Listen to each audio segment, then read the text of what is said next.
Hi, everybody. Looks like we have a couple people here. So welcome. I'm just kind of getting set up here. I apologize for being a minute or two late, but I had just a couple issues with my audio and everything. I coming right in home pretty quick. So, hello, Curious. Nice to see you here already. Glad you couldn't make it. Let's see. I'm really excited to kick this one off. We have, I hit continue already. I need to share the screen. I was really into last week when they're getting up in the attic and unlocking all the mysteries and everything. And I think, as I understand, I know we can leave now, but I definitely have this completionist thing where I want to do the rest of the puzzles, if that's the right thing to call them. But yeah, the game was really engrossing and can't wait to move on. I have a feeling we're close to the end. Timing wise, that's what it looks like, and it feels kind of like we're getting there. I'll share screen. Hi, Scuzzbopper. Hi, Troy Fam. All right. Also share system audio. I think that's on. Let's see how this goes. Yeah, please tell me. Hey, Drew. Please tell me if you can hear both me and the game, and of course, if the levels are tolerably close to each other. Also, feel free to throw out ideas if you have things you'd like to see me play once this is done. I'm thinking maybe UFO 50, just because Dan recommended it. It looks kind of fun, like a variety game. A heavy story-based thing like this is really enjoyable. I have a few of them lined up. I bought a pack of like 4 of them, like Detroit Becoming Human and a few others. That I don't know if that means anything to you guys, but they're story-based games, and if any of them sound appealing, we could try them. But breaking it up with more of a light arcade or variety type game might be fun too. So anyway, we'll resume here. I don't know if I'm picking up any audio from the game, but let's start trying to mess around and see if anything happens. Now that we're done with the important stuff, maybe we can take a crack at these.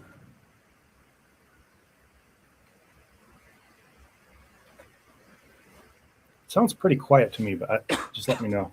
All right. Did we already do Old Bear's Gift for the Princess?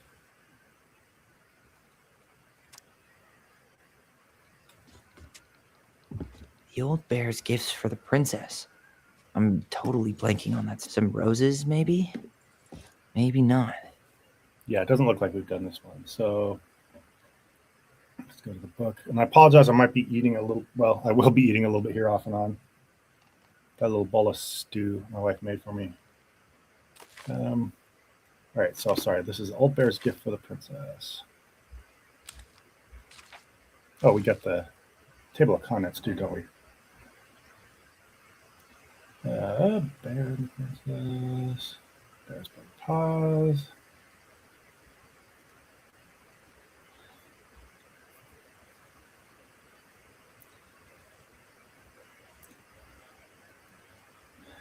And yeah, by the way, I can totally understand your nervousness, Curious, when it seemed like we hadn't read the book. We're going to get through the whole game without it. I was really glad that this reminded me to come back to it.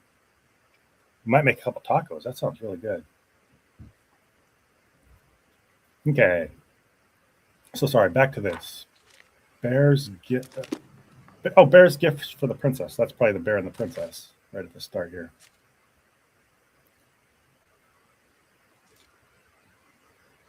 Once upon a time, in the ancient and deep forest, the old bear stood on the bank of the river, swiping at salmon on their way to the spawning grounds. Just as he got his paw on a particularly fat one. Yeah, the story, I realized stuff. Yeah, it definitely does. It's hard to just sit and read aimlessly, but the way they set up these games really pays them off. It's worth having done. Let's see. He just got his paw on a particularly fat one. He heard a woman shouting for help. He considered simply eating his salmon, but then she screamed again, and he lumbered over to investigate. I'm sure that made her feel better, right? Uh, After a short walk, he found the princess clinging to the top of the tree while a wolf snarled and snapped at the base of the tree. The old bear would normally not get in the middle of such a situation. After all, as a fellow predator, he understood the wolf's need to hunt. But when he saw the princess, he was struck by her beauty and he knew he had to help. With a great roar, the bear heaved onto his hind legs, rising to his full height. The wolf snapped and snarled in his direction, but the bear roared again, and the wolf took off into the trees, tail between his legs. The old bear fell back on all fours and stared up at the princess. She regarded him fearfully. "You can come down," he said.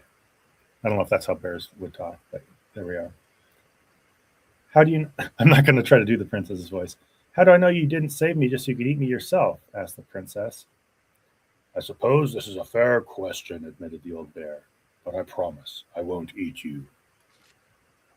Oh, okay. I always make that mistake. I push the next story into the next page. So here we go. The princess had no reason to trust the old bear except that he had kind eyes, and so she slowly made her way down the tree. When she reached the ground, the bear only watched her, so she supposed she was not going to be eaten today.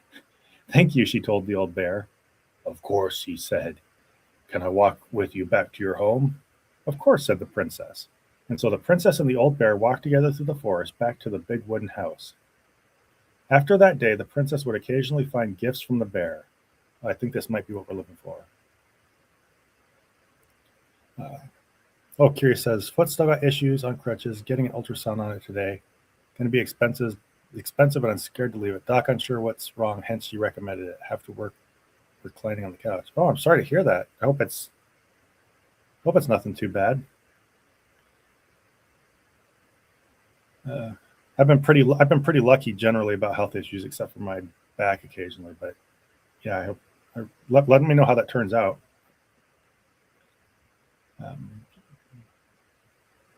A fresh caught salmon, a handful of ripe berries, a newly bloomed bluebell. Bluebells are really cool.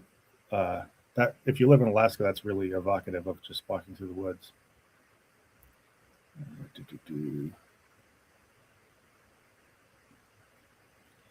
One spring, when a sudden flood, hey Hollyhock,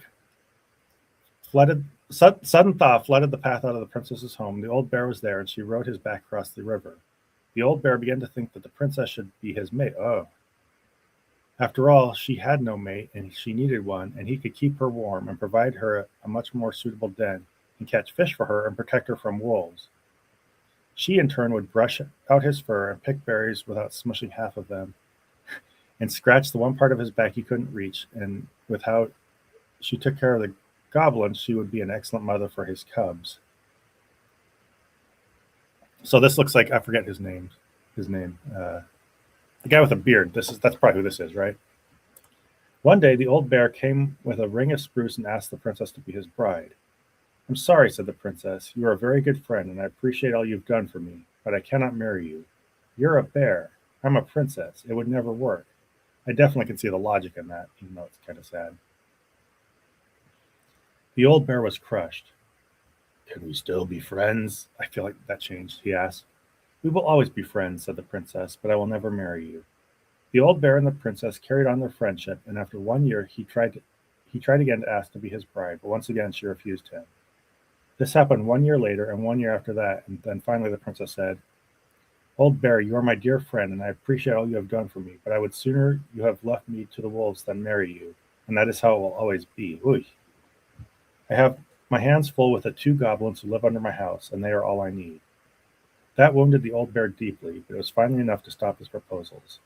I feel bad for old bear, but also I think he could have taken no for an answer maybe a few years ago. They remained friends, and he continued to give her gifts of fresh salmon and ripe berries and newly bloomed bluebells, but the old bear never again asked the princess to be his bride, much as he would have wanted to. And that is how the princess befriended the old bear and how she refused him. So it looks like for gifts, yeah, this adds some depth to the relationship between her and I'm forgetting the name. Even though I think it's kind of more or less what we know, it kind of fleshes it out. Persistence isn't always a good thing. Yeah, I would say so. Especially if you want to be understood as a friend. I think if you do that, to me anyway, it would communicate to that person that you're not satisfied with a friendship and everything you're doing has, I don't know if creepy would be the right word, but you have ulterior motives and it makes your friendship feel different. So we're looking for salmon, berries, and a bluebell. Let's see if something like that's on here. All right.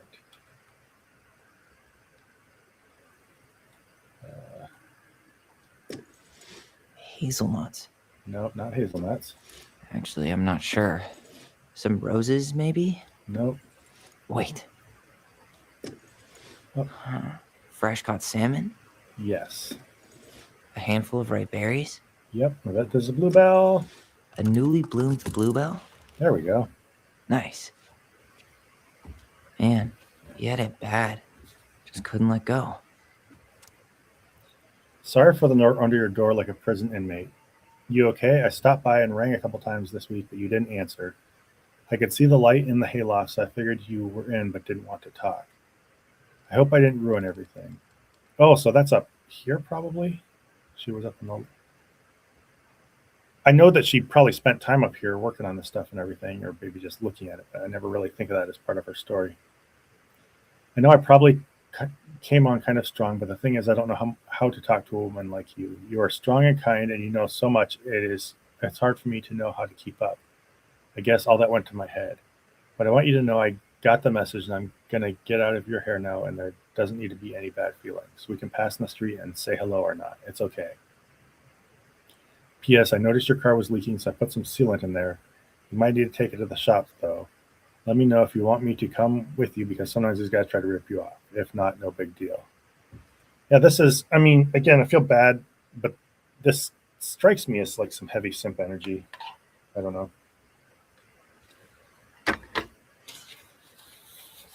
I can't speak for women, but I would think that this would make stuff like this persistent. Would make someone not feel like they were can be left alone. Okay, what should we do next? Let's work our way. The crafty goblin's loot. Let's do this one. The crafty goblin's loot. That's from the princess and the two Oops. feet. Some flour for the cake. Maybe Oh, they shoot. took some of the princess's fruit. Actually, I'm not sure. Wait.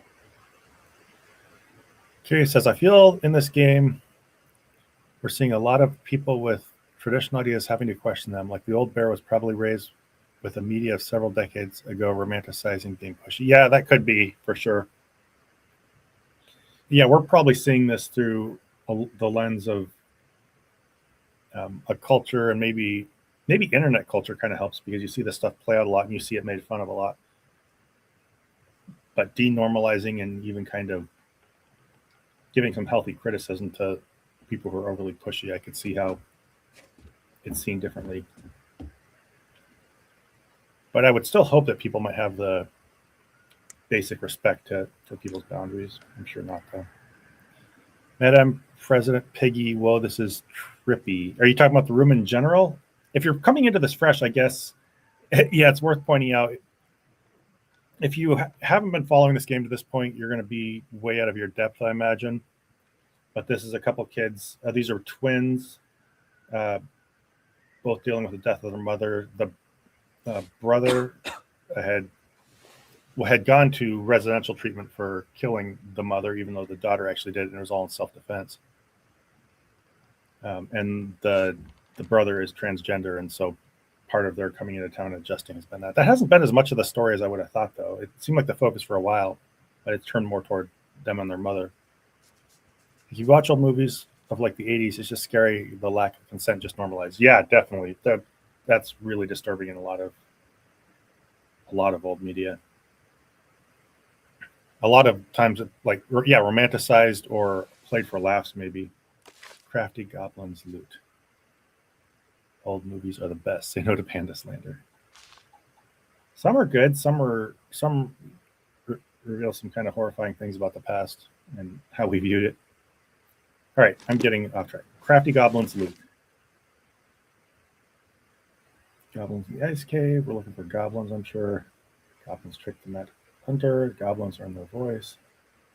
Goblins save the old beaver. Goblins take the ice cream. Ice king, not ice cream. Well, shoot, I'm not sure. I also think that being in a small community, attempting to smooth things out so you can live near each other is a bigger priority. I've never thought about that. What it'd be like to live in a super small town like that. That would be wild. Okay, so the crafty goblins, I think they're trying to steal stuff. So let's see if that story tells us anything about that. Greetings from a hot Australia. Well, hello from a not as hot Alaska. Well, yeah, not only are you probably hotter climate, but it's the opposite times of year for us and you. Okay, so we're looking for the. Oh, you can do that. The goblins getting loot or stealing stuff. Oops. I didn't want to do that. Okay. I think I can read this just fine. Princess and the Two Thieves.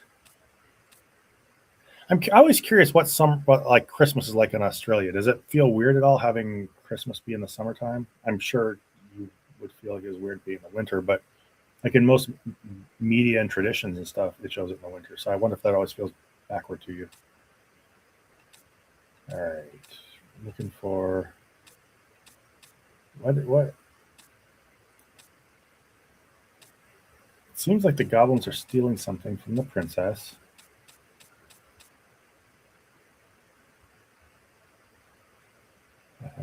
Oh, Princess and the Two Thieves. There we go. I was looking for the word goblins, but it's pretty obvious once you see it. Oh, Ozzy, our rivals down here. Oh, is that a thing? Like South Africans and Australians having a little bit of a rivalry together? It is. This is just a general off-the-cuff perception, but like, it seems like Australians and South Africans have maybe a similar-ish laid-back culture. I don't know. Once upon a time, in an ancient and deep forest, there lived a wise princess in a big wooden house. Oh, rugby, okay.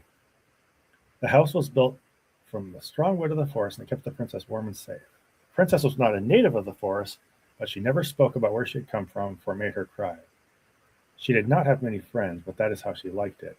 The forest was big and deep, and many paths led to her house, but not many visitors passed by. The princess was happy to be left alone in the house in the deep forest. Curious if there are any flat earth believers in Australia. That's an interesting question. There must be. She knew that the forest would provide for her, but that its generosity had to be respected, so she only took what she needed. And for a long time, life was just fine for the princess in the big wooden house. One winter day, when the snow blanketed the earth and ice bent the trees low, the wise princess realized that food was disappearing from her house.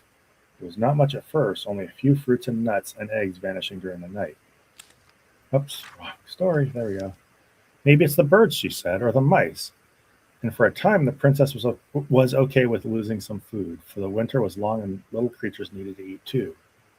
But then small items started to disappear as well.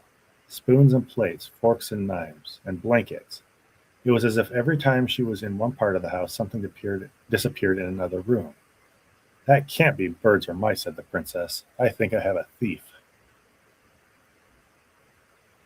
So she went. It sounds like trash pandas. So she went outside to look for traces in the snow and noises in the wind, but there was nothing to be found, nor to be heard. That's strange, said the princess. Maybe the thief is hiding inside my house. For many days she hunted, looking behind the curtains under the bed, in the attic and the chimney, behind the poles and under the carpets, but she found nothing. And as she searched, food kept on disappearing, night after night. I will make a cake, frowned the princess. A big cake with every egg and fruit and nut I still have, so that I only have the one thing to keep my eye on. So she spent the whole day making the cake, using everything she had left. The cake she made was so big she could hardly carry it. If I manage to protect the cake, I will be able to survive the long winter, she said. So she added a lock on the oven, and she kept the big cake safe inside. But the next morning, the lock had been opened and the cake had disappeared. At first, the princess cried because that cake was the last of her food until the snow melted. But then she noticed 2 trails of tiny feet in the spilled flour, and she followed the tracks to a hidden hatch in the floorboards. This is how the princess realized that the two tiny thieves were living in the wooden house right under her feet.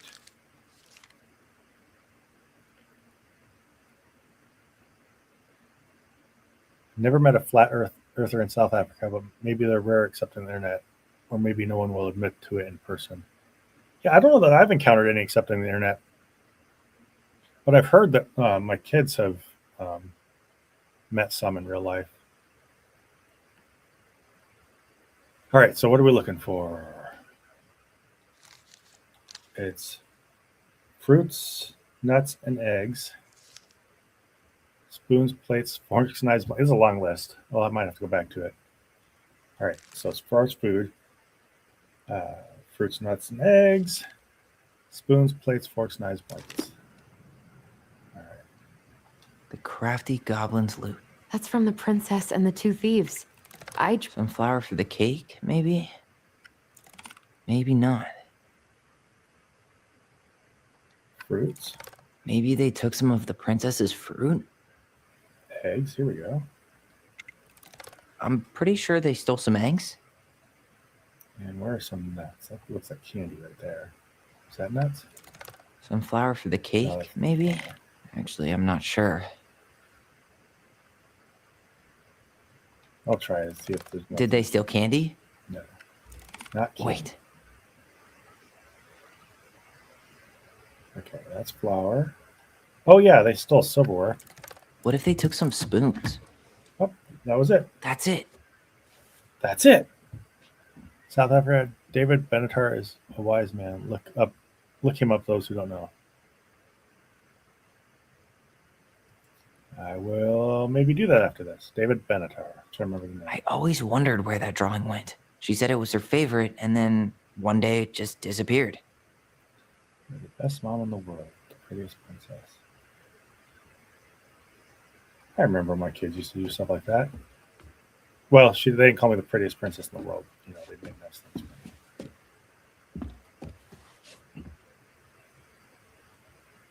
Maybe the younger you are, the more important it feels to be outspoken about your beliefs, including if they're ridiculed. Yeah, maybe.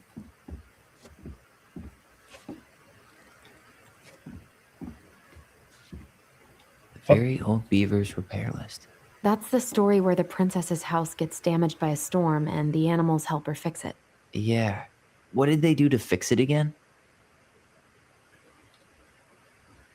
Okay, so they're giving us a hint. It's the house getting damaged in a storm. Beaver fixes the house. All right, that isn't difficult. I don't think we needed that clue.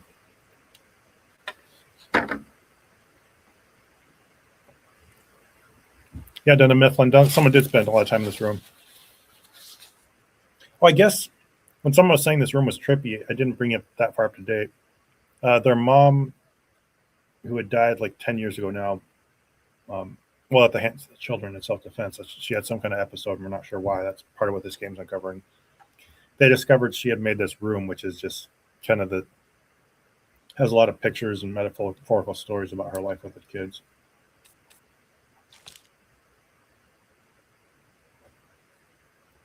Okay, once I finish eating. For Earth were flat, we all know cats would have pushed everything over the edge by now.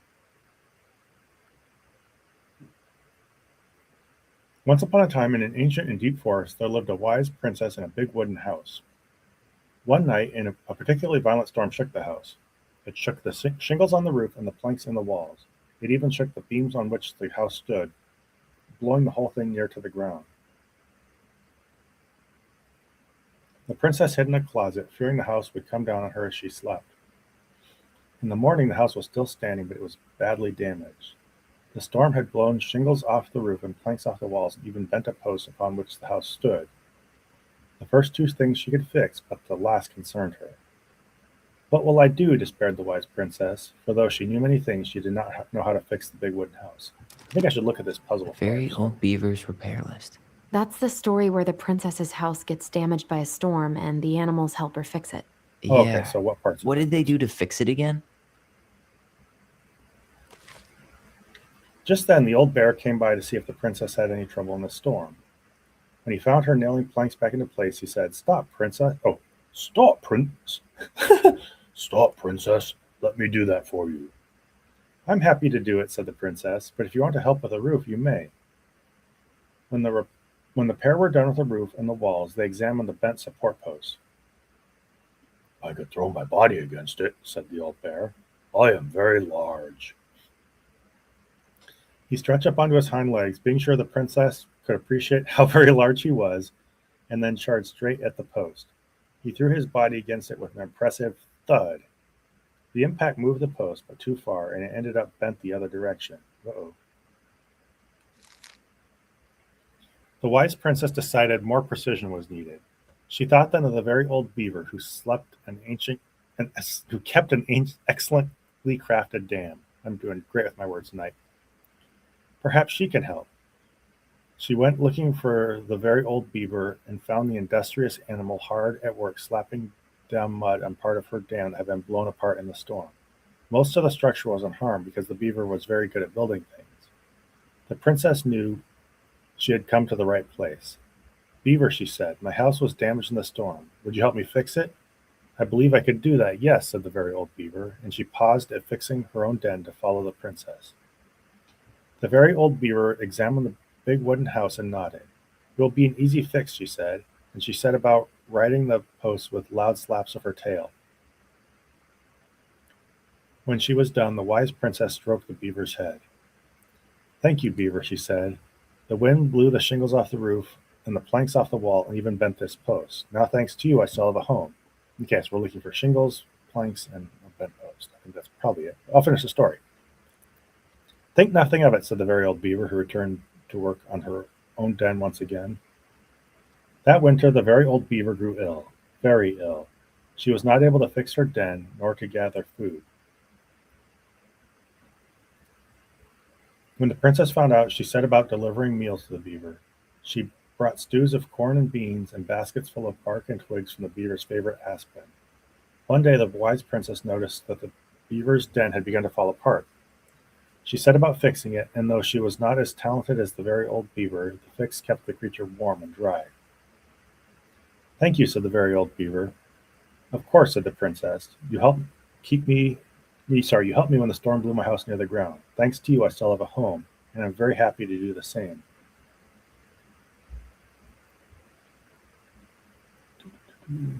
The princess continued to nurse the old beaver until the day she came to the dam, and the forest was still.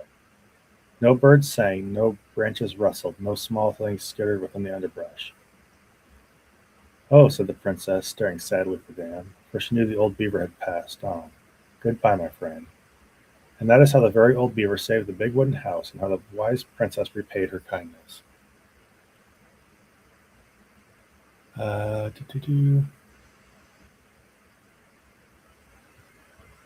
What do you call a kangaroo that is a dead set genius at quantum leap? I'll see myself out now. You're good. Why can't we find the edge of the flat earth? What's the reasoning? I think it's because it's all like, they say it's all ice, like an ice wall, right? Like, so basically when you're coming to Antarctica or the Arctic Ocean, that wall is the edge of the earth. Can't wait to watch the video you just put out. Yes, this is awesome. Oh, I'm glad you're looking forward to that. It was just some thoughts I wanted to share. I've kind of wanted to say stuff about C.S. Lewis for a while, if that's the one you're talking about, because I felt like he's always been kind of overrated, but in a vague way. And also I wanted to clear up some remarks I made in that one video. So it was just a quick little word about that. My cat is disturbed. I can't pet her while she eats or uses her scratch post, but she likes taking advantage of my injury by settling next to me on the couch as a captive petter. Yeah, my cat likes to jump on me whenever I sit down, and then sometimes he'll just sit down and clean himself and everything, but then sometimes he'll start pawing at me, but then he's trying to grab my hand and pull it down to him. C.S. Lewis was a insert adjective here. No. Yeah, all these stories are very allegorical, Dunham Mifflin. I don't know how much you've caught up on this, but this is all stories about their mother's life, basically. She's writing them through like fairy tales about animals. So I think for this one, to review it, it's the roof, planks, and the post. So let's see if we can find that. The very old beaver's repair list. That's the story where the princess's house gets damaged by a... She fixed the roof shingles. She fixed the planks that were blown off the walls. Is this the post? She turned the power back on. No, that's not it. Maybe not. Oh, the post is over here. I see it. She slapped the post with her... All right. Damn. That must have been rough on Eddie. Yeah, he doesn't really like to talk about her. Dear Mary Ann,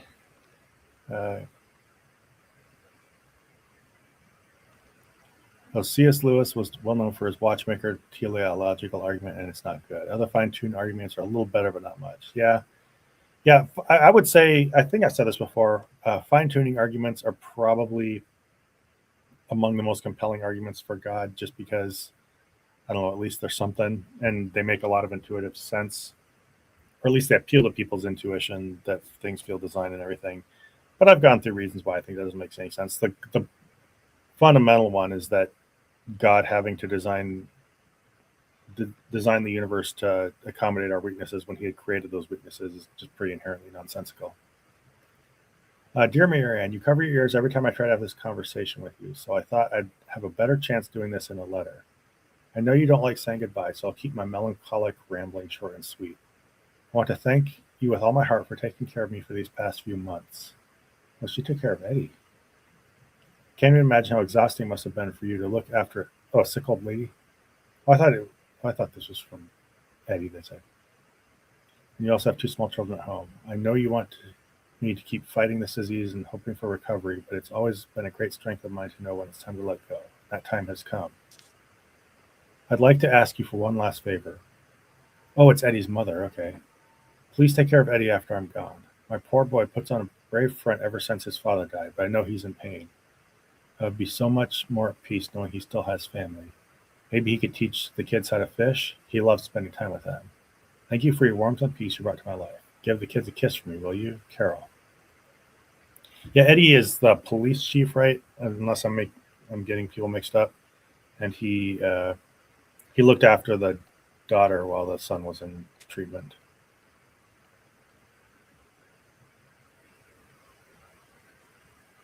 Yeah, my cat literally paws at me if I stop petting. He uses his claws slightly extended, plucking my shirt. The other cat's burrows had aggressively in my hands with past. Yeah, mine.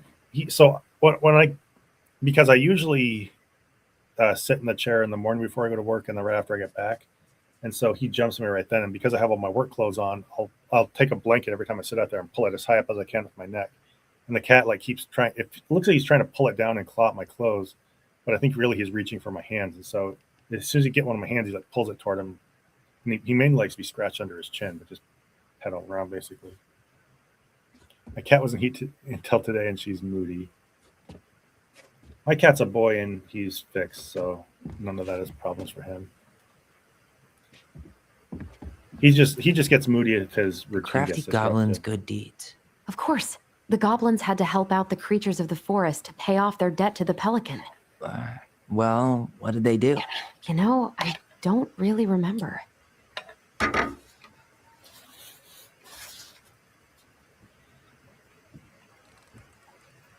I feel like we did this one already.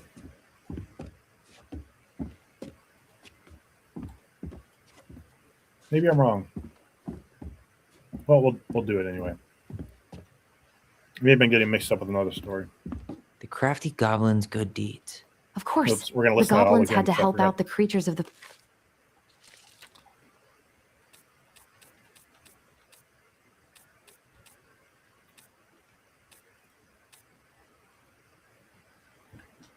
Pelican forgives the goblins. Maybe that one's it.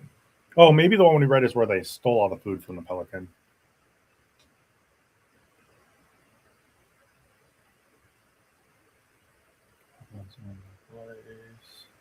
I think this is going to be the story here.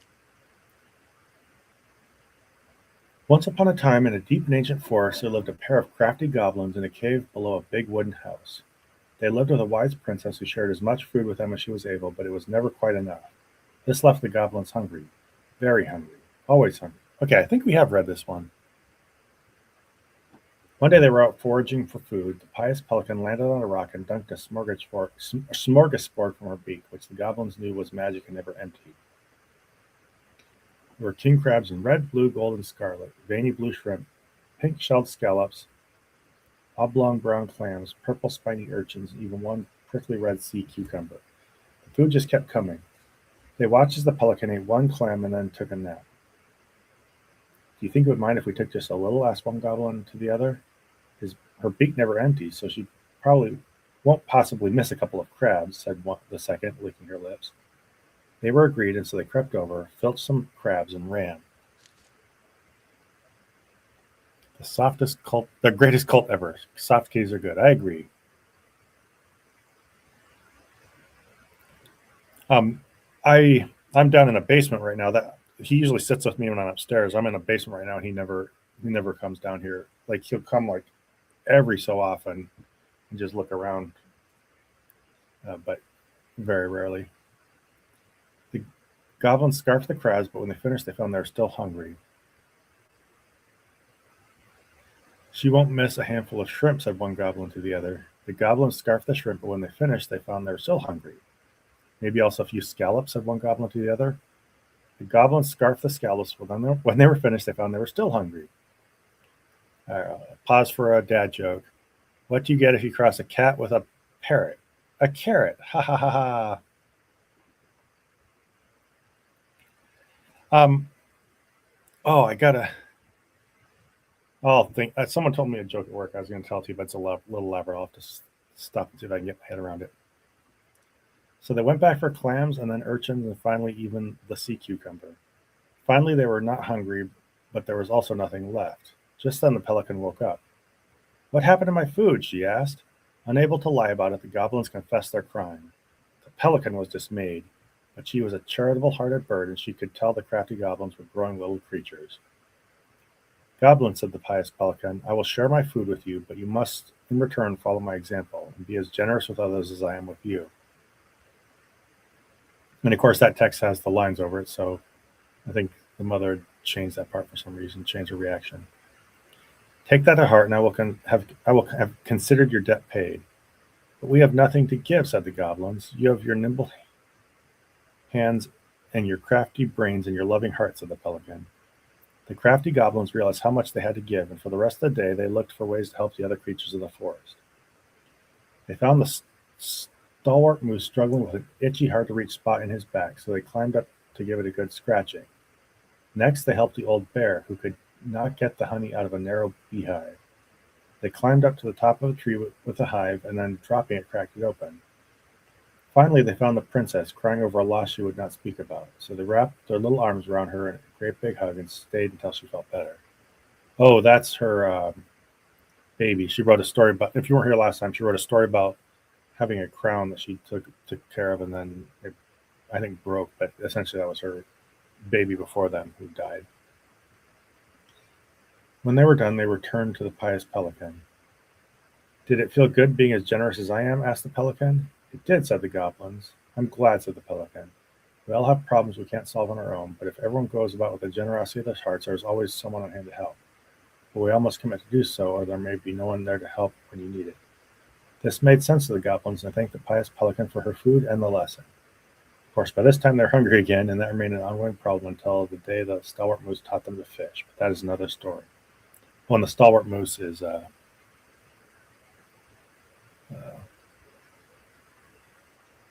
Eddie. That's how the pious pelican forgave the crafty goblins. Now she sought them charity. Okay, I'm not sure this Forest is. to pay off their debt to the pelican. Well, what did they do? You know, I don't really remember. Okay, look at the story again. Oh, okay, here we go. Stalwart. I feel like we might have done this part, but we'll just try it and see what happens. Stalwart. Yes, the moose, the bear, and the princess. Okay. Yeah, we've done this one, but The crafty goblin's good deeds. Of course, the goblins had to help out the creature. They broke open the beehive for the bear. They gave the stalwart moose a good scratch on the back. They hugged the princess when she was crying. Nailed it.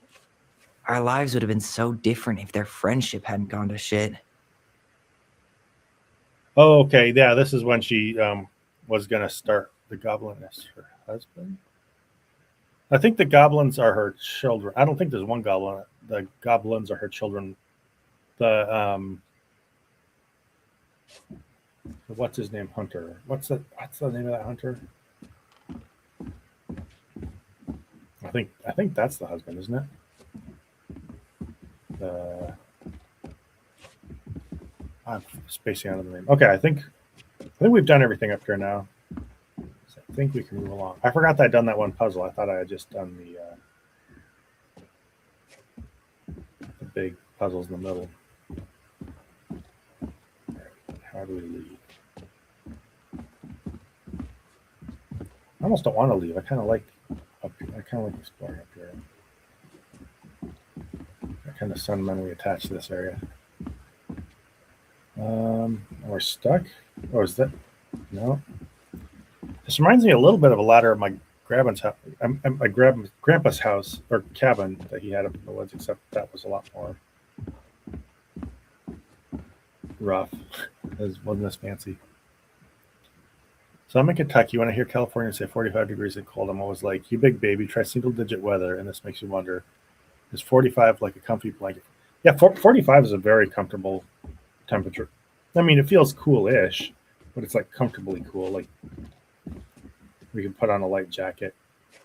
I mean, you could run around a little bit with shorts on if you felt like it, I guess. Oh, here we go. Yeah, when you get to like... You really want to go? You sure we've seen everything? I think we've seen everything.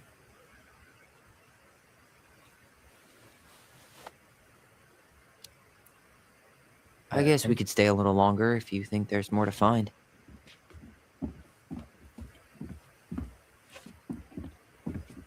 I'm pretty positive we've seen everything we can see. Curious, I guess maybe blurt out if there's like if I'm missing anything really drastic that I want to catch. We could have gotten more figures to put on these things, but I guess that would be a long process going back to finding them. Using my color in here because of the altitude. Maybe I already read that one. Yeah, it's warm. It's colder a lot of places in the States than it is in Alaska You really right now. want to go? Oh, there's possibly You sure more we've curious seen things. everything? All right. I want to be a I completionist. guess we could stay a little longer if you think there's more to find.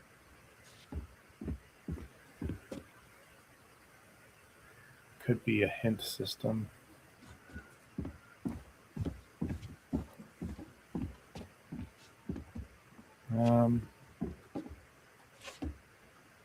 Okay, we did that one. Did that. Maybe I'm thinking too literally, but let's look around for possible prompts.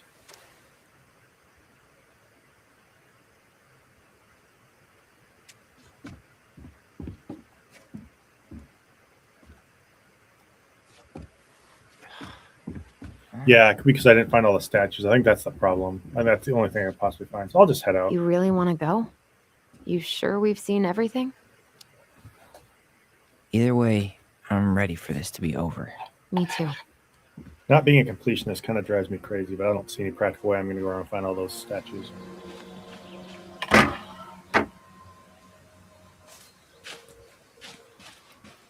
Well, yeah, they're going back to the dock.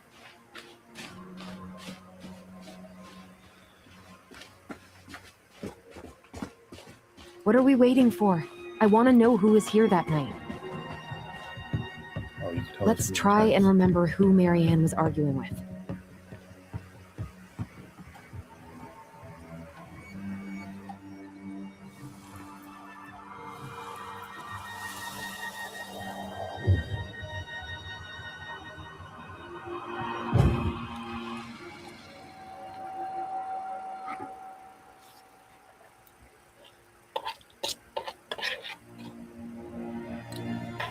Almost.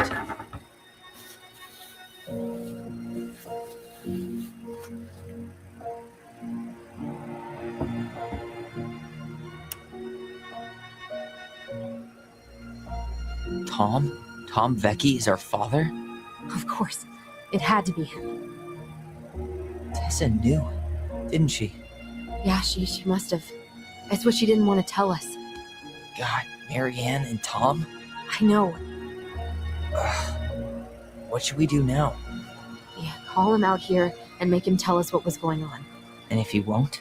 We know his secret. He will. Tom? It's Alyson. We need to talk.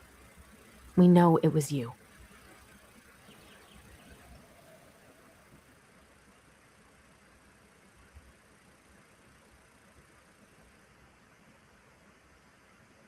I honestly didn't see that coming. I guess maybe I should have.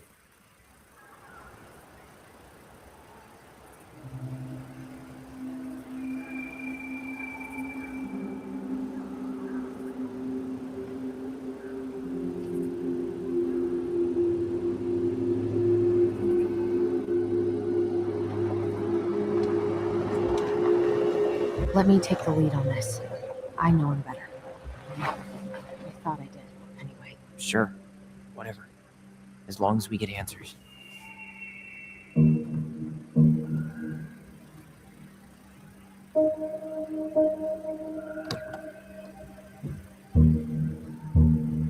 little nervous.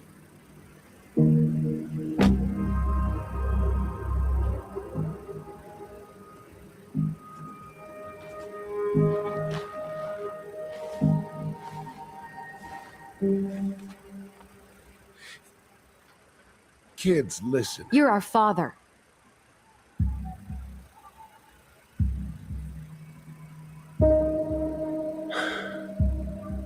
Yes. You knew how bad it got out here. How little we had.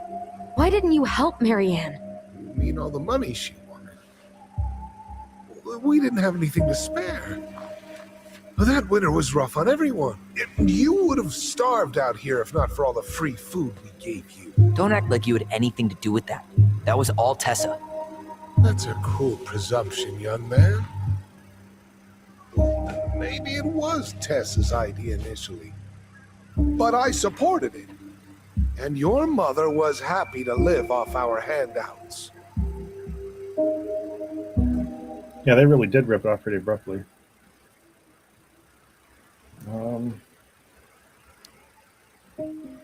You were here that night. You saw Marianne and Tyler. Why didn't you help? I know it wasn't my best moment, but she threatened my life. So you just decided to let her drown? I didn't decide anything. Everything happened so fast, I panicked. And by the time I got to town, Brown was already on his way out. There was nothing else I could do.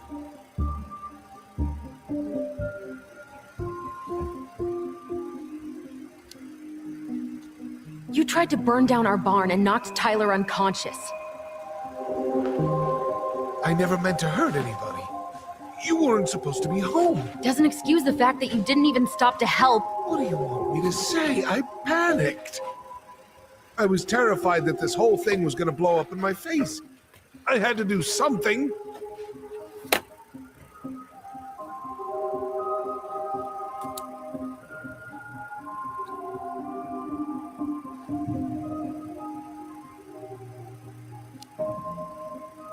Hey, you hearing me? Yep. Sorry. I'm trying really hard to keep myself from punching him in the face. Does he really expect us to believe there wasn't anything else he could have done that night? I don't know, Allie. I'd rather not think about it.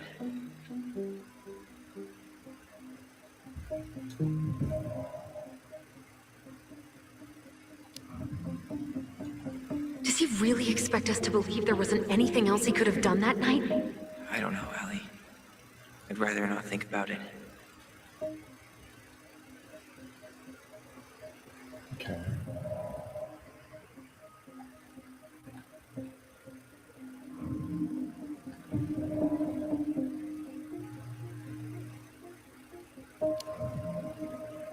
He's not even the least bit sorry for what he did.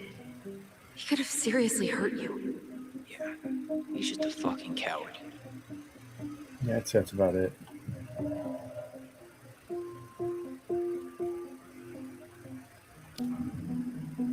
So what do we do now? We tell him he's got to fix the mess he made, one way or another.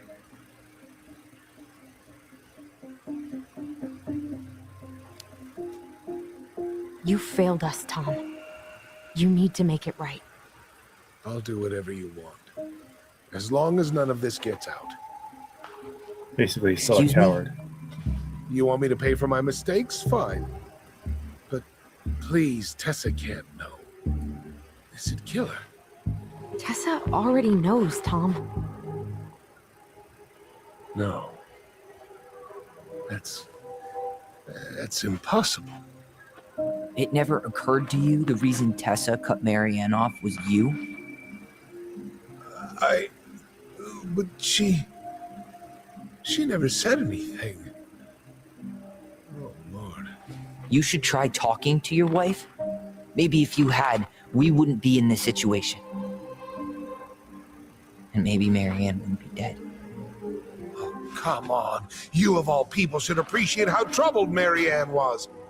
She was unhinged. Something like this would have happened sooner or He's going for later. a punch.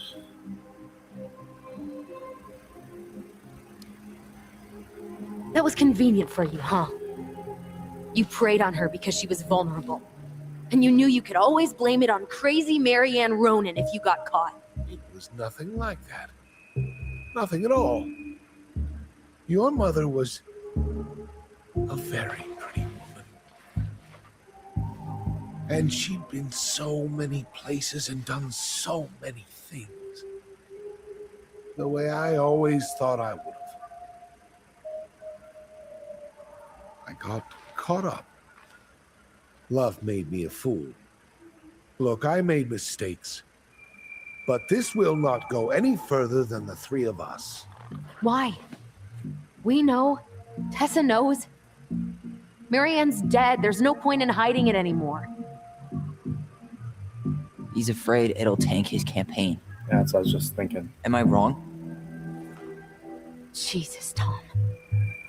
I've kept your secret all these years. I don't want to go spilling it, but I will if I have to. What?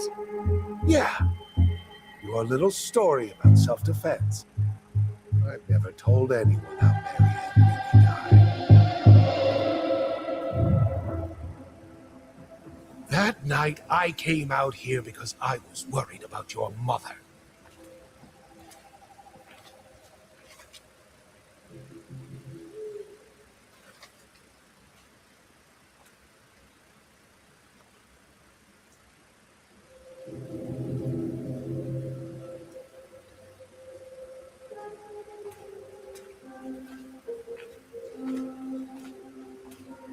He's just pretty much the worst. I don't think you go up for him if they trade stories. Made me do it. They made me do it. Why did they do it? This is his fault. This is his fault.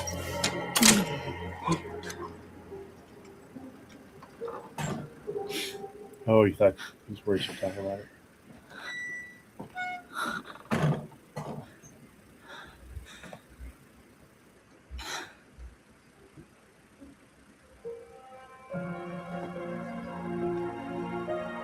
Oh, I bet to the kids are looking at the Mad Hunter with that hood on. Yeah, we found our 100% asshole character, yeah.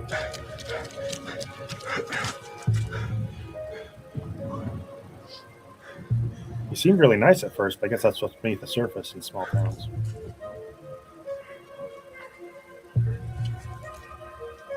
Mad Hunter.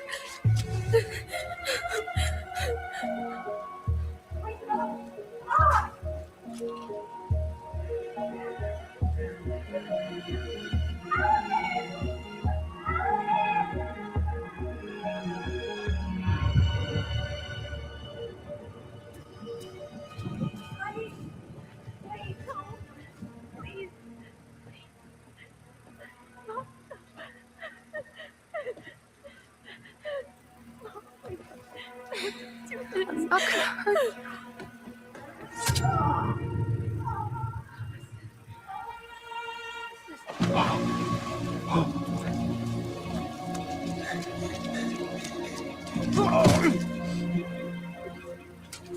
Yeah, it is really sad to see.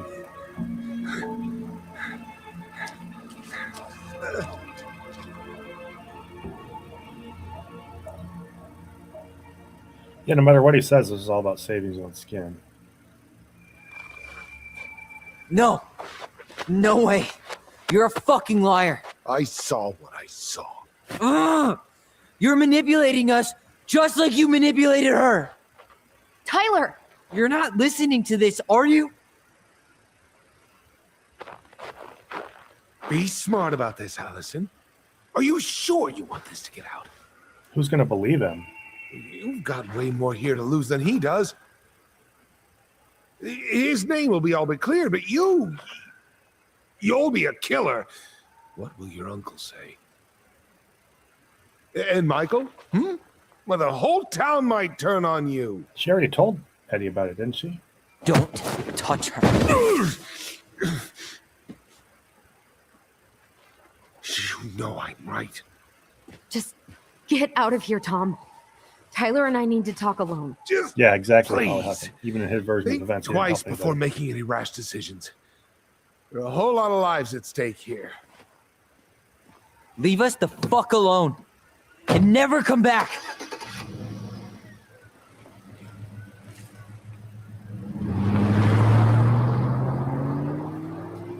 Like, I don't see how he sees that threat working. Like, he would have to admit he was there and then tell us a version of a story about some kids to throw them under the bus. I just don't see how he comes off as anything but even a worse person.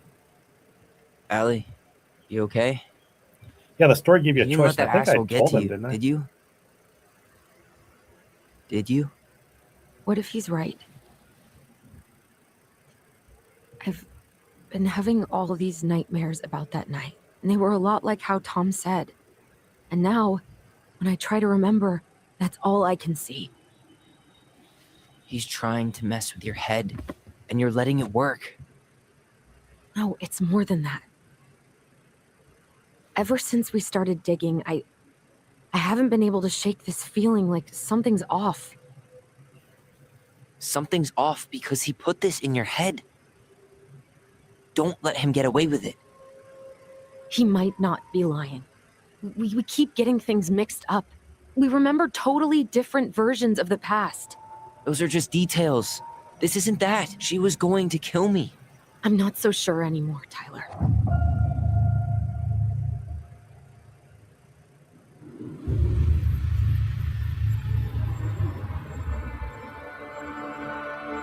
Yeah, I could see him making the threat either way, but it's weird that the kids wouldn't just say that he knew.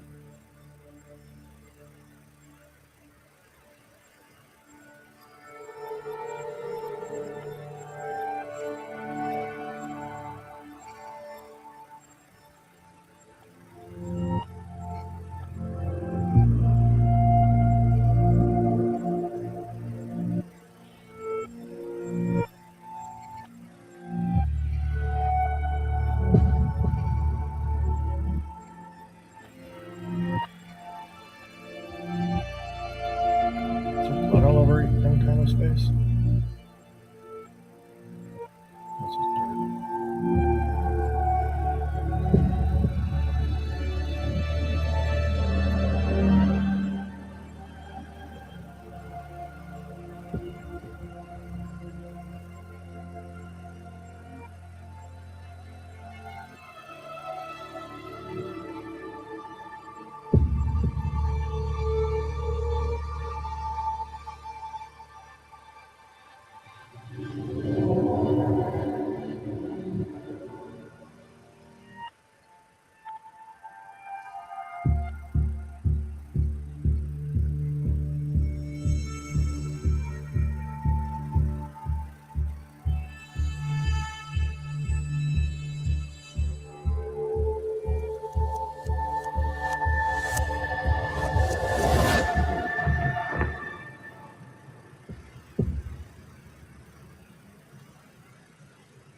She had a gun pointed at me. She chased me. She said she was going to kill me.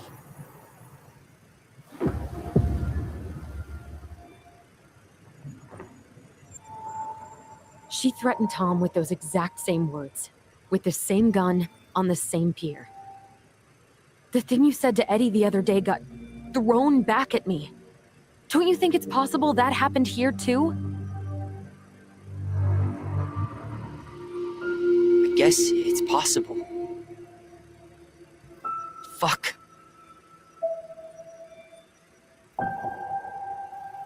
I don't know.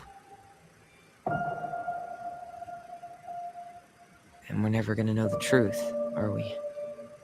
Because the second you walk away from something, that's it. Yeah. I guess at this point, you just have to decide what you believe. Me? Yeah. You need to start dealing, Allie. And that means coming to terms with whatever version of the past feels the most true to you. No more running. Whatever you choose, you gotta live with it, okay? Tyler might have been better off because he spent all that time in treatment and getting actual therapy for what happened.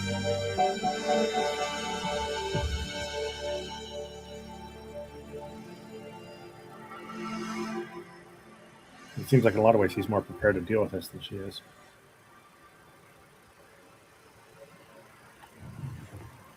I'm not gonna hurt you. Oh, we have to pick one? I'm not gonna hurt you. Oh, you're okay. It's just the only I'm option. not gonna hurt you. I'm not gonna hurt you. I thought there was going to be a choice, but it sounds like it's just her way of coming to it. Oh, please. No, don't do this. Alyson, this isn't... What?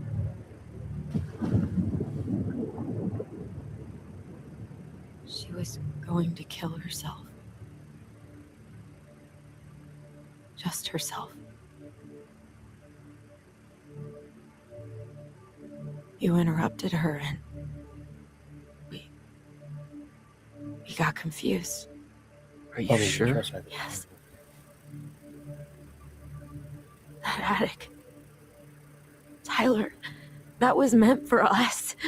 It was her way of explaining what she was going through. I made a horrible mistake.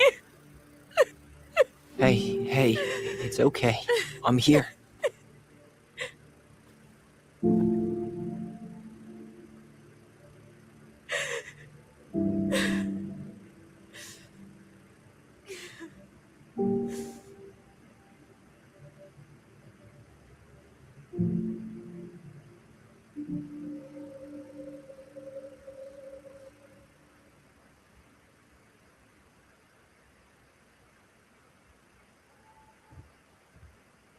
Even if there's a choice, I think that's probably still the best one.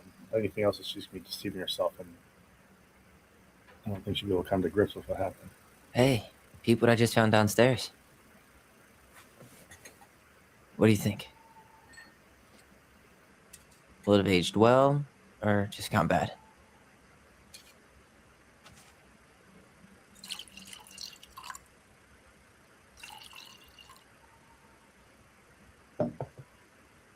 Where are you at right now? I just keep hearing her say she wasn't going to hurt you. Over and over. We were kids. We freaked out. You weren't equipped to deal with that shit. She was just talking to you. And I killed her. Stop.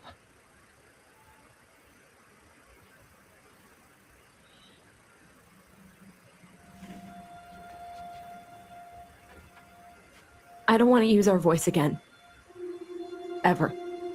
What? Seriously? I don't know. But I want to stop feeling like this. And I think we'll be better off without it. This morning, I kept getting these horrible visions. Of you and Marianne and Eddie. Visions. Like our memories? Yeah, but different. It was all my worst thoughts brought to life. You were in my bedroom saying I abandoned you. Eddie called me a snake. I'm sorry. I should have been there for you. It's okay. I was the one who walked out. I can't let that happen again. I don't think it will. Something's been pushing us to find answers. And now we have them. Maybe I'm wrong. And if it stays bad, we can stop. But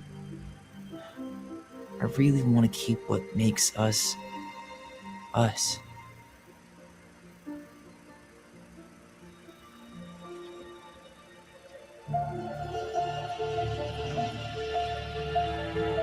The Mad Hunter was forced to remain below the lake with the Moon Hag, but she did not kill him, because even reduced to just one hand, he was too useful a servant.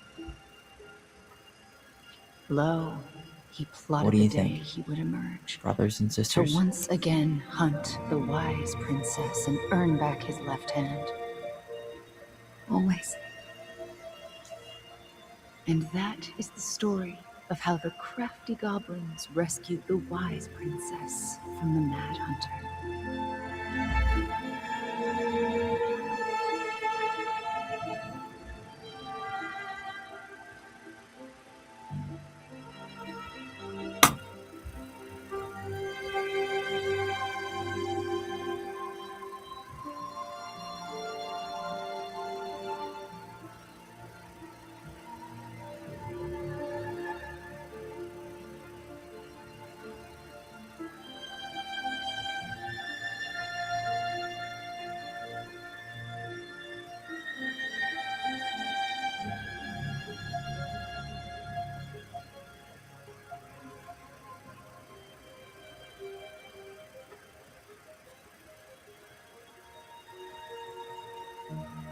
It would be wild to buy that place and just find all that stuff at random.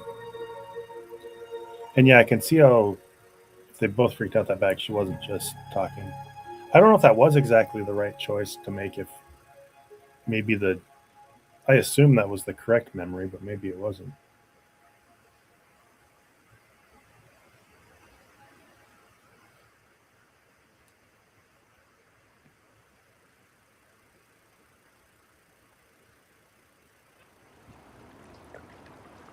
Oh, we still got more.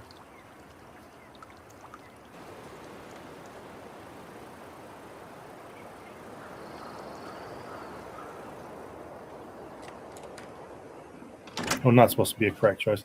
Yeah, I don't mean a correct choice, but like one I feel bad about that one in a way, but also feel like if it was the truth, hitting it head on was probably the best for her because she was going to be nagging her forever otherwise.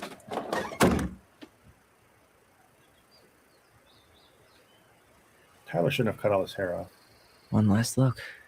I'm good to go.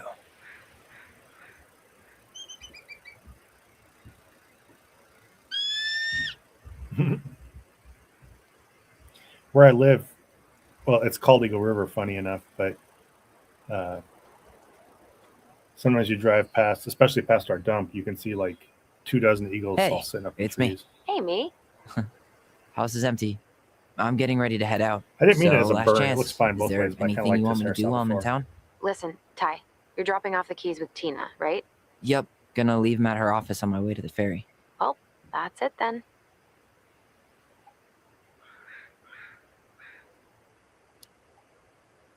How are you?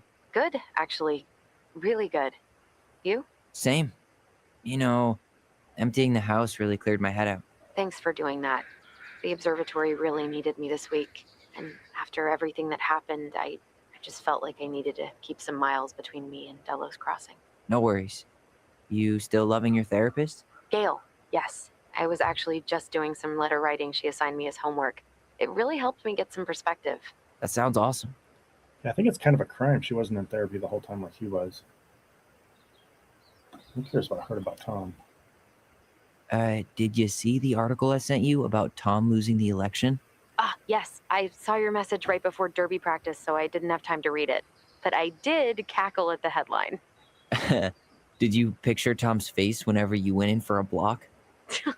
No, but that is a great idea. Anyways, I'm glad Tessa finally She's left doing his roller ass. derby? Karma is a bitch. Oh, Tessa left him. Holy cow. So I guess it probably all came out. How's Juno? Big and full of people, even without tourists. Michael's been writing up rules for the apartment. I need your support against his whole food policy. Just refuse to sign anything until I get there. Okay? Okay, but you better hurry. If he gets his way, we'll only have one small shelf for junk food. What? Heresy. I'm gonna need like twice that just for snack cakes after my surgery next month. I know, right? This cannot stand. Oops. Did you see Sorry, I the accidentally article I pushed the sent same you button about again. Tom losing the election? Ah, yes. I saw your message right before derby practice, so I didn't have time to read it. But I did cackle at the headline. It's funny to hear Juno Did being you called a small picture or Tom's big face town, whenever you went in for a block?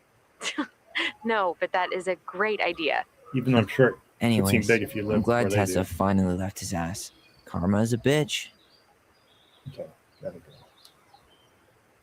Okay, I'm gonna hang up now. See you tonight. Okay, I'm gonna take one last walk through the house and then head to the ferry. Drive safe. Pretty sure that's the only way possible in the old Alyson mobile. Love you, Tyler. Love you.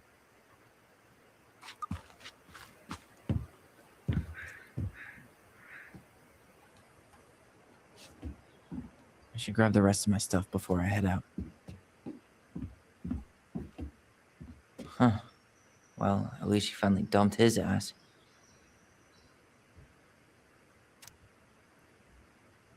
Dearest Tyler and Alyson, I'm writing this letter from Juneau International Airport, where I will soon board a plane to Manila on a missionary assignment. I apologize for not coming in person to say goodbye, but I was called to make this decision alone, carried out on my own as well. I'm sure you understand that sometimes we must follow without question the prompting of the Spirit.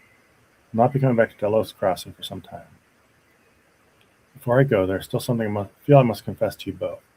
Perhaps because I've never found the strength to confront my husband, I've never been able to forgive Mary Ann for her betrayal. I truly did love you both like my own children, and I always tried to forgive your mother for her unapologetic lifestyle. That's the way of putting it.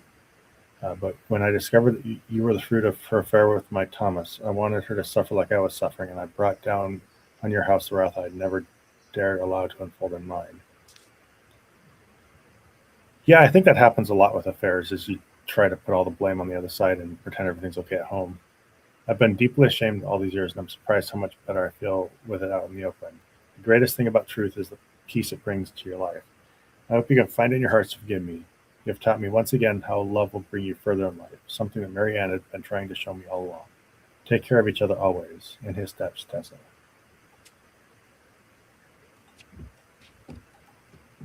Let's see. Oh, newspapers. It's probably the newspaper about Tom. Sucks to suck. Thomas Anthony Becky. Sucks to suck. Veni Vidi lost. Alright, let's see what else we got. Oh, sun picture. Okay.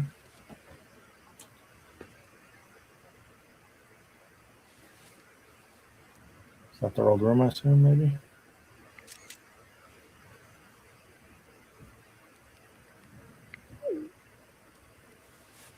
Sound like a little puppy. Ooh.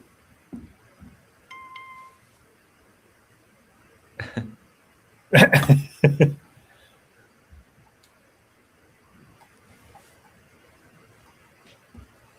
kind of get attached to these kids up over the course of this game.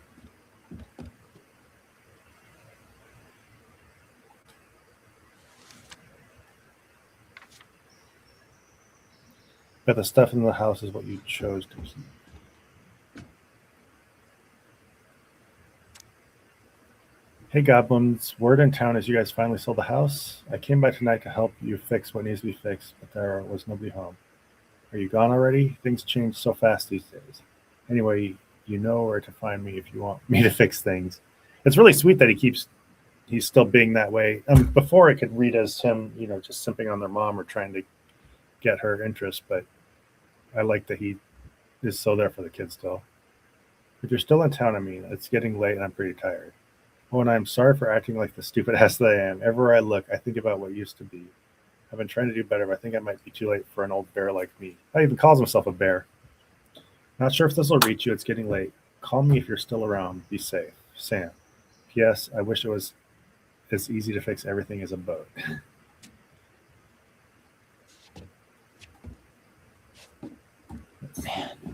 Seeing it empty is so weird, but at least it's the last time we'll ever have to. Yeah, that last scene with them, I get the feeling he just likes fixing things. Yeah, that could be. It felt like that one scene with the two twins in the room was like the end, but I really like. This feels like a fitting way to kind of tie everything together and have one last like goodbye with all the different characters.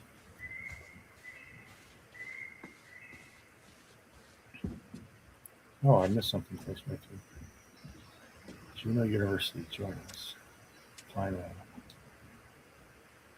I wonder what it means if that's lying on the floor. Does it mean someone's going to University of Juneau, or is it? Wait, does it say University of Juneau?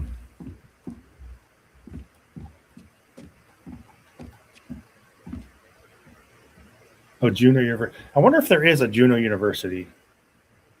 I think the school would actually be University of Alaska Juneau because they have a University of Alaska system. So it's University of Alaska Anchorage, Alaska Fairbanks, and Alaska Juneau.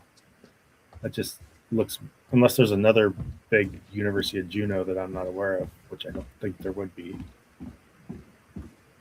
All right, what else we got on the floor here?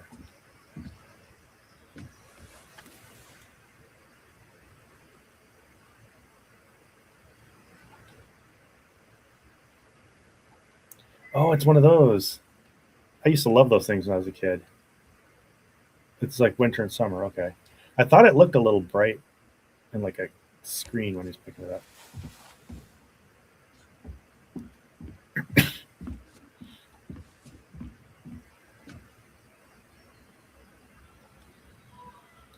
Michael must be relieved to finally out of that place. Tyler, no doubt.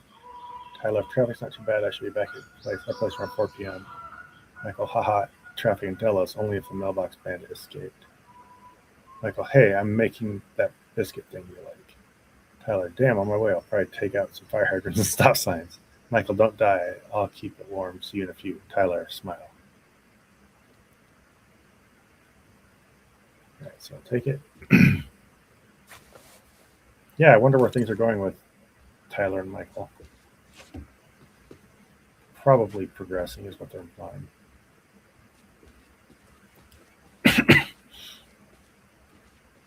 Yeah, let's see what's over here first before I go outside. Delos Crossing Most Wanted escapes. That running raccoon story. I'm still wondering if raccoons are like native to this part of Alaska, or if it was. Oh, they did hint in the story, I think, that it was like a stowaway.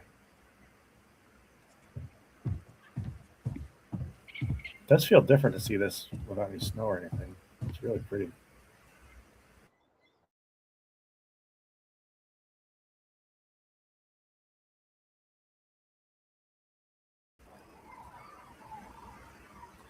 Sorry if I cut out. When I looked over at my streaming screen, everything was spinning for a second. Let me know in the chat if you still see me here. All right. It's getting really jumpy. Let's go back inside and see if there's anything in there. Oh, so we've collected the computer and the pictures, I see.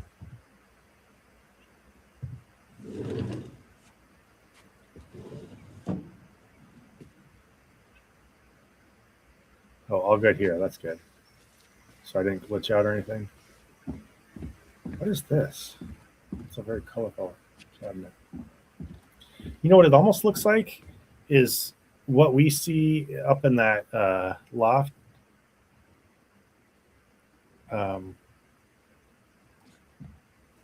Is like the way it looks in her head, and maybe like just painted up old furniture like this is what they look like in real life. That feels almost like the way you could interpret it. Raccoons are funny. I never worked out why they wear masks. I think it's just built into their fur. I know you're probably not being that literal.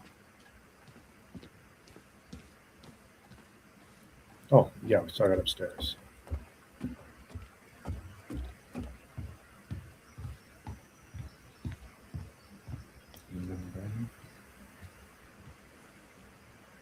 Certainly hope the new owners are Mr. or Mrs. Fix-It. This is kind of a cool place. If it was, I guess, whatever they're saying needs to be fixed. It seems like a pleasant little house. Or are they expert robbers? Maybe. Goodbye, room. Oh, another picture for Goodbye, Alyson. room.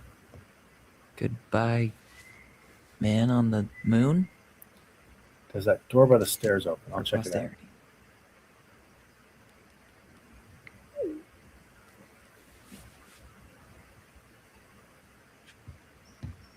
Sometimes he looks a little creepy with his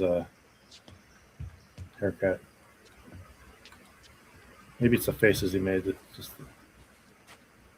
Were you talking about? I'd live there if it wasn't in Alaska. Yeah, and I might if it wasn't in Delos Crossing, or a town that size. Curious, we're talking about this door here, like this cabinet door. So I don't think they seem to open.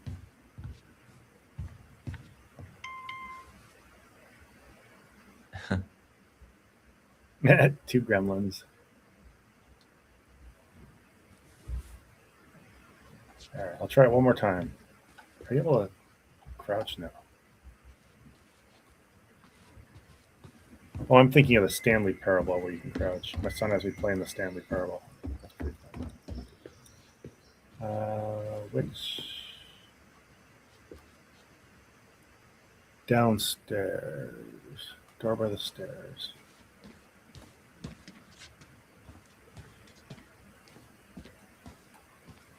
I think all the doors by the stairs are open, unless. I've been in here. I think I was in here. Oh, it's a window. Okay. It's already open. Maybe they're just airing the house out. Yeah, this house does look like it has a lot of like moisture rot. If you being in like the South Central Alaska, or even if you go through the Whittier Tunnel, which I did with my son last summer, it's there's just this feel of everything rotting and turning to moss because of constant moisture. He thought it was a door with the glass at the top. All right, I think I'm ready to gather my stuff and go. I think I've seen everything I can. Oh, let's go out to the shed for Sam. Forgot about the shed. I should have probably run these by his place. Or just drop them off at Bernie's. What about the door by the kitchen? Okay, let's see. Door by the kitchen. Send this one. Talking about this one here to go outside? Or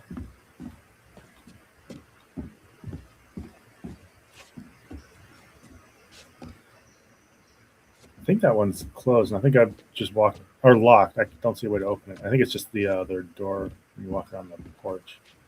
Unless it's something in this curtain. No. Or is Kira's just messing with me at this point? Yeah, I think you're just trying to make sure I catch everything, which I do want to try to do. But yeah, I want to see if we can get out in the shed. It doesn't look like it's going to let you in the shed. It's just picking up stuff in the house. There's the other door over here. Nope, shed's all closed up. Okay, so I have a computer, I have photographs. You're just very curious. Yes, you are. Curious. All right, oh, that's over here. It's too bad Tessa closed her cafe. That other place just doesn't quite hit the spot. We had that happen up here in Alaska. There was where the town I live, it's almost all Mexican or Asian restaurants, which some of them are really good, but it's all like basically two kinds of food. But there was one just regular, it was just like a cafe, but they made everything from scratch. It was really good. It was just like a family thing. And then when they closed, nothing else was quite like it. Oh, so I think I closed the door on a minute ago.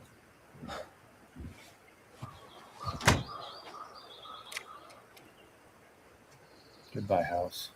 You almost feel sad just closing that last door.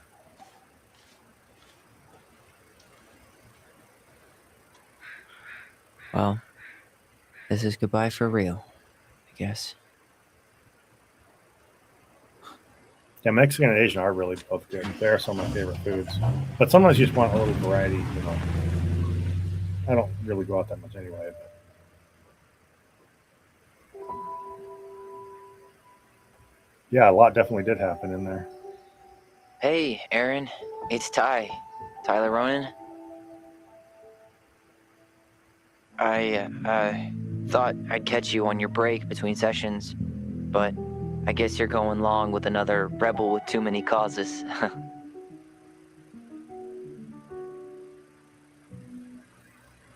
I know I haven't reached out since I left Fireweight, but I just wanted to say, well, you were right about grief.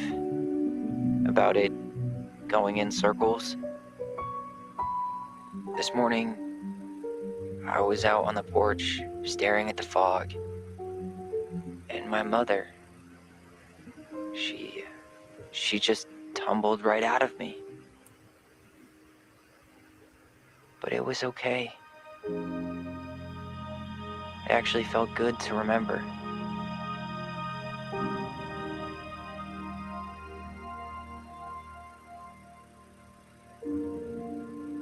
Anyway, give me a call back if you get a chance. I'll see you around. And thank you.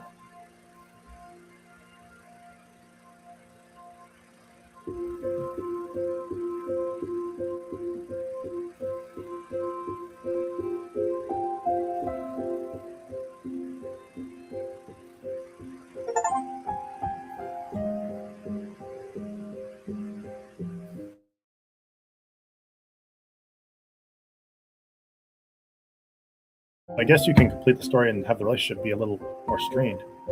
Yeah, that was a really, really good game. I appreciate the idea. I think, again, it might be my first story-based game, and it really makes an impression. It's a really good one. All right. I don't think there's anything further to do. It does feel like closure for sure. Oh, seeing the place in summer, yeah.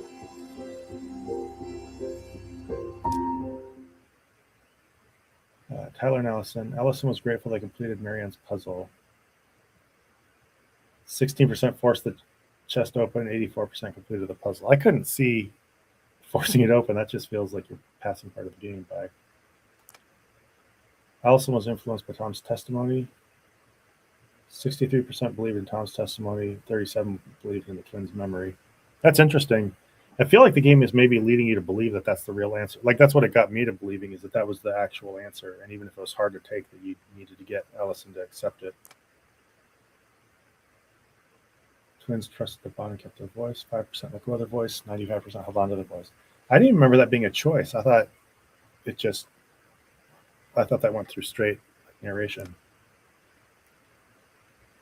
Eddie was relieved that Alyson accepted responsibility in the murder. 67% confessed the truth. 33% did not.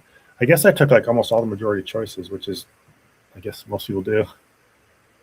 Sam felt understood by Alyson. 30% confronted Sam. 70% listened to his story.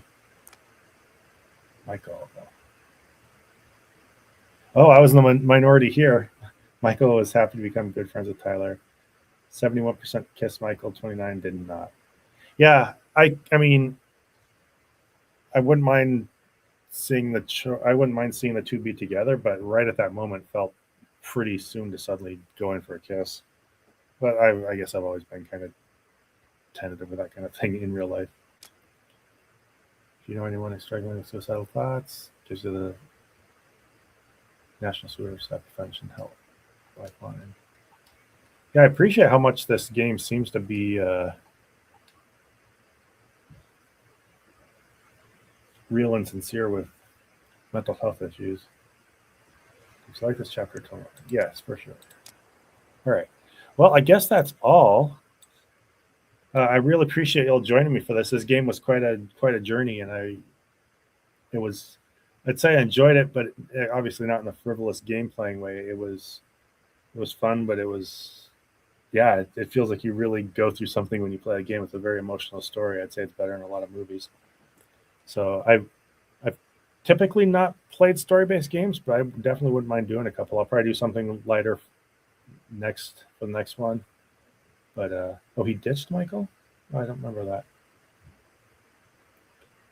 But yeah, a couple of comments that I saw.